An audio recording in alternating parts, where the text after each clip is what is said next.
നിങ്ങളുടെ ഫേവറേറ്റ് സീരിയലുകൾ ടിവിയിൽ വരുന്നതിന് മുൻപേ സൺ നെക്സ്റ്റ് ആപ്പിൽ കാണാം. ഇനി എല്ലാവർക്കും മുൻപേ കാണൂ. ഇപ്പോൾ തന്നെ സൺ നെക്സ്റ്റ് ആപ്പ് ഡൗൺലോഡ് ചെയ്ത് സബ്സ്ക്രൈബ് ചെയ്യൂ. കിട്ടാൻ ബുദ്ധിമുട്ടാണെന്ന് അറിയാവുന്നതുകൊണ്ടാ. അതുകൊണ്ടാണ് ഞാൻ സിദ്ധുവിനോട് കോംപ്രമൈസ് ചെയ്യാൻ വേണ്ടി ആവശ്യപ്പെടുന്നത്. നിങ്ങൾക്ക് ബുദ്ധിയുണ്ടെങ്കിൽ ഞാൻ പറയുന്നത് മനസ്സിലാവും. മനസ്സിലായ ആ വീട്ടിൽ സമാധാനം ഉണ്ടാവും. അല്ലെങ്കിൽ ഉലഞ്ഞുലഞ്ഞ് ഇങ്ങനെ പോവും. കാറ്റിലും കോളിലും പെട്ട ഒരു കപ്പൽ പോലെ. എന്ത് വേണമെന്ന് ചിന്തിക്ക്.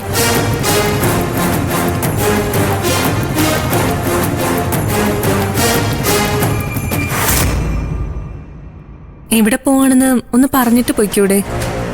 സിദ്ധുവിനെ ഒന്ന് കാണണം. ആ ശരവണന്റെ കാര്യത്തില് ഒരു തീരുമാനം എടുക്കണം. മറക്കാൻ പറ്റില്ല എന്ന് പൊന്നുമണി പറഞ്ഞു കഴിഞ്ഞല്ലോ. ഇനി എന്ത് ചെയ്യാൻ പറ്റും? അവള് അങ്ങനെ പറഞ്ഞു എന്ന് കരുതി നമ്മളെല്ലാം അവസാനിപ്പിക്കാൻ പാടില്ലല്ലോ. എങ്ങനെ ശരവണൻ എന്ന ഭീഷണി ഒഴിവാക്കാന്ന് ആലോചിക്കാനാ പോകുന്നത്. സിദ്ധുവിന് ചിലപ്പോൾ എന്നെ സഹായിക്കാൻ പറ്റിയേക്കും. അത് വിട്ടുകളാ. അവൾക്ക് വേണ്ടെങ്കിൽ പിന്നെ നമ്മൾ എന്തിനാ അതേ കയറി ഇടപെടുന്നത്? അതൊരു കോംപ്ലിക്കേറ്റഡ് കേസ് അക്ഷരേ. ഇപ്പൊ ശരവണന്റെ ശത്രു ആരാണെന്ന് അറിയാലോ? ശരത്ത. ഈ ശരത്ത് തന്നെയാ ദേവികയുടെയും ശത്രു. എന്നുവെച്ചാ ഭാവിയിൽ സിദ്ധുവിന്റെ ശത്രുവാകാൻ പോകുന്നത് ഈ ശരത്ത് തന്നെ ആയിരിക്കുമെന്ന് ചുരുക്കം. സിദ്ധുവിന്റെ സുഹൃത്താ ഞാൻ. പൊന്നുമണി നമ്മുടെ സ്വന്തം. സ്വാഭാവികമായും ശരത്ത് എന്നെ കൂടി ശത്രുവിന്റെ കൂട്ടത്തിൽപ്പെടുത്തും. ഭാവിയില് വലിയൊരു യുദ്ധം നടക്കാനിരിക്കുന്നുണ്ട്. അതില് ഞാനൊരു ഡയറക്റ്റ് കക്ഷിയാവാൻ എനിക്ക് താല്പര്യമില്ല. ശരവണനും പൊന്നുമണിയും തമ്മിലുള്ള ബന്ധം അവസാനിപ്പിച്ചാൽ ശരത്ത് പിന്നെ ഒരിക്കലും ആ വീട്ടിൽ കയറി ഒന്നും ചെയ്യില്ല. ഞാൻ പിന്നെ ഡയറക്റ്റായിട്ട് ശരത്തിന്റെ ശത്രുതാ പട്ടികയിൽ വരികയില്ല. പുതിയ പ്രാക്ടീസൊക്കെ തുടങ്ങാൻ പോവല്ലേ. കഴിയുന്നതും പ്രശ്നങ്ങളിൽ നിന്ന് ഒഴിഞ്ഞു മാറി നിൽക്കുന്നതല്ലേ നല്ലത്. അതൊക്കെ ശരിയാ. പക്ഷേ അവരെ പിരിക്കാൻ നോക്കാന്നൊക്കെ പറയുമ്പോ എന്തോ എനിക്കത് അങ്ങോട്ട് ഡൈജസ്റ്റ് ആവുന്നില്ല. നീ പേടിക്കണ്ട. ഒരു കീ ഹോൾ സർജറി, അതാണ് മനസ്സിൽ. സർജറി കീ ഹോൾ ആയിരിക്കും, പക്ഷെ മുറിവ് പഴുക്കരുത്. അക്ഷര, അതിനല്ലേ മരുന്നിരിക്കുന്നത്. എന്തായാലും സിദ്ധുവിനെ കാണട്ടെ. സിദ്ധുവിന് എന്താ പറയാനുള്ളതെന്ന് നോക്കാം. നേരിട്ടൊന്നും ഞാൻ ചെയ്യില്ല. അല്ലാത്തൊരു വഴിയായിരിക്കും പ്രിഫർ ചെയ്യുന്നത്. പിന്നെ ആ മുറിയുടെ കാര്യം, അതിന്റെ എഗ്രിമെന്റ് ഡ്രാഫ്റ്റ് ചെയ്യിപ്പിക്കണം. അതും സിദ്ധു തന്നെ ചെയ്യുന്നതാ നല്ലത്.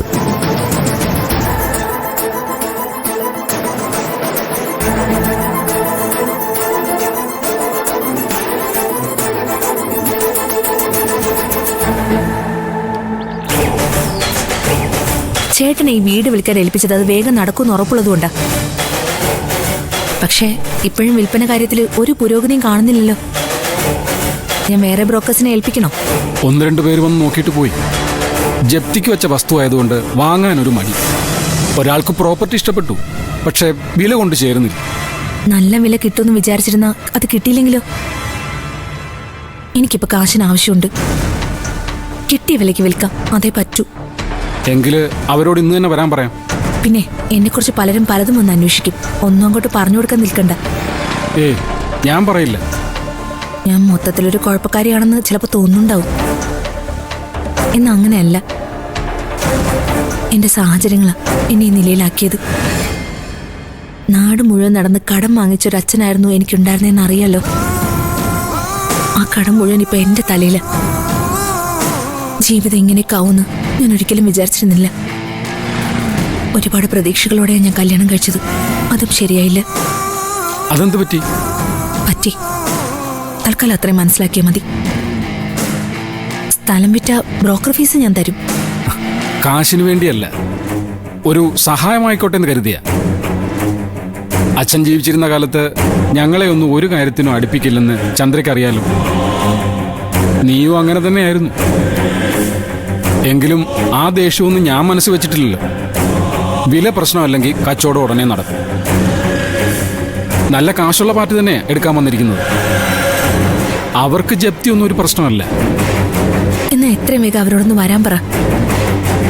നമുക്കിത് വേഗം നടത്തണം. ശരി.